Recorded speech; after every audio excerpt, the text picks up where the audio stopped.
Magandang araw! Welcome back to Fun Project with Gigi and Friends. Ngayong araw ay meron tayong masayang kwento kasama sina Patty Papel, Lapi Lapis, Tommy Timer at ang kanilang mga kaibigan. Ito ay may pamagat na kay saya-sayang mag-swimming at kumain ng pakwan. Isang araw, sina Patty Papel, Lapi Lapis at Tommy Timer ay pumunta sa swimming pool area dahil naroon ang kanilang mga kaibigan.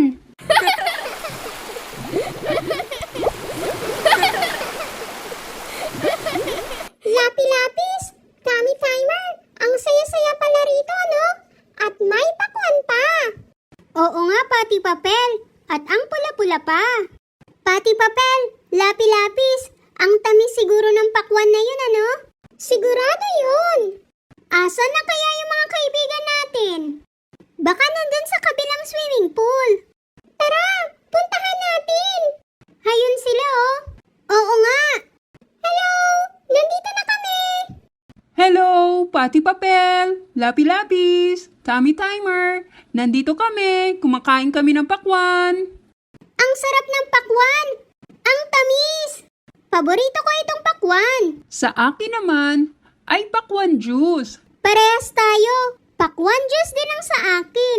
Ang sarap-sarap talaga. Hello! Nandito na ako! Kumuha rin ako ng pakwan. Ang sarap ng pakwan! Ang tamis!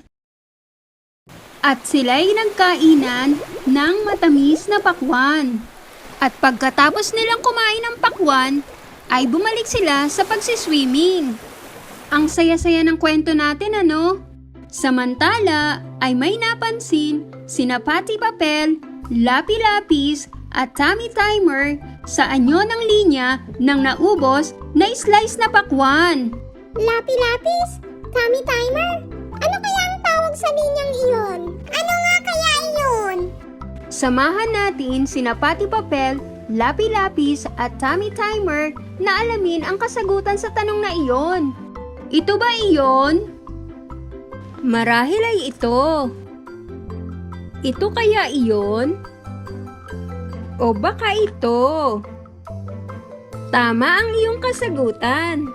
Ito ay nasa anyo ng linyang pakurba.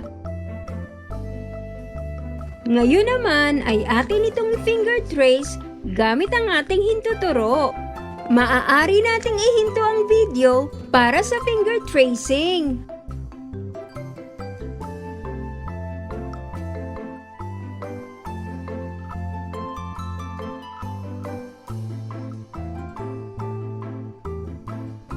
Ang saya-saya, no? Napanood natin ang maikling kwento kasama sina Patty Papel, Lapi Lapis at Tommy Timer. Pati na rin ang finger tracing. Hanggang sa muli!